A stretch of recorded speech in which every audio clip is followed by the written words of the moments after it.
ভিডিওটা দেখতে পাচ্ছেন তো? ভিডিওটা দেখতে থাকেন, তাহলে পুরো ঘটনা জানতে তার পারবেন। মা বাবা যে কথাগুলো বলছে, আমারে ভাত দেয় না, আমরা খাওয়ায় না।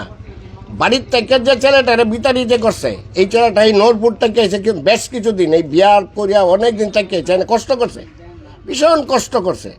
মানে আমি না শুধু, আমার এলাকার সবাই বলবো যারা জানে আর কি। আচ্ছা, এরপরে যে নোরপুর থেকে আইসে এনে আয়া নন্দুরা একটু জায়গা মধ্যে ওপরের বাড়িতে রয়েছে, তাকে একটু জায়গা কিনছে, বোধ হয় 100% না 250। অন এনে একটা ঘর করতেছে, এটা টিপটপে করে দিতেছে, মানে কোম্পানি থেকে করে দিতেছে।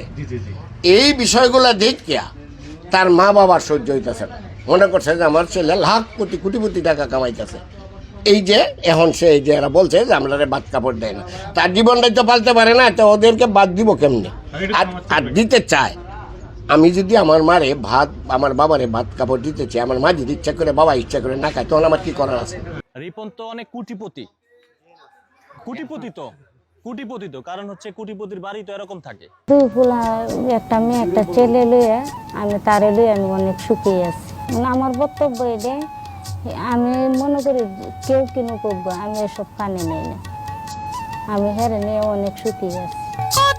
তো কুটিপতি না, কুটিপতির ঘর কি এরকম থাকে না।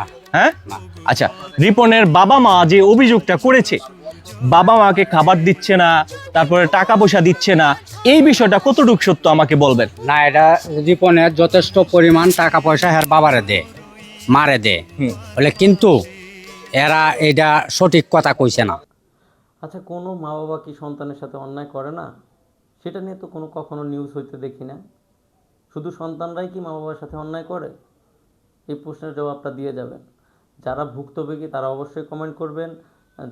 যাদের বাবা মা থেকেও নেই, যারা বাবা মার দ্বারা প্রতারিত হয়েছেন, অবশ্যই ভিডিওটা শেয়ার করবেন। সর্বোচ্চ আপনারা নিজেদের মতামত জানাবেন, বাবা মার তিক্ত অভিজ্ঞতাটাও সেটা শেয়ার করবেন। আমরা সব বাস্তবতা সম্পর্কে জ্ঞান রাখতে চাই। যারা অন্ধ মা বাবার ভক্ত, তাদেরকে চোখে আঙ্গুল দিয়ে দেখিয়ে দিতে চাই যে আসলে বাবা মাও খারাপ হতে পারে, বাবা মাও সন্তানের সাথে অন্যায় করতে পারে।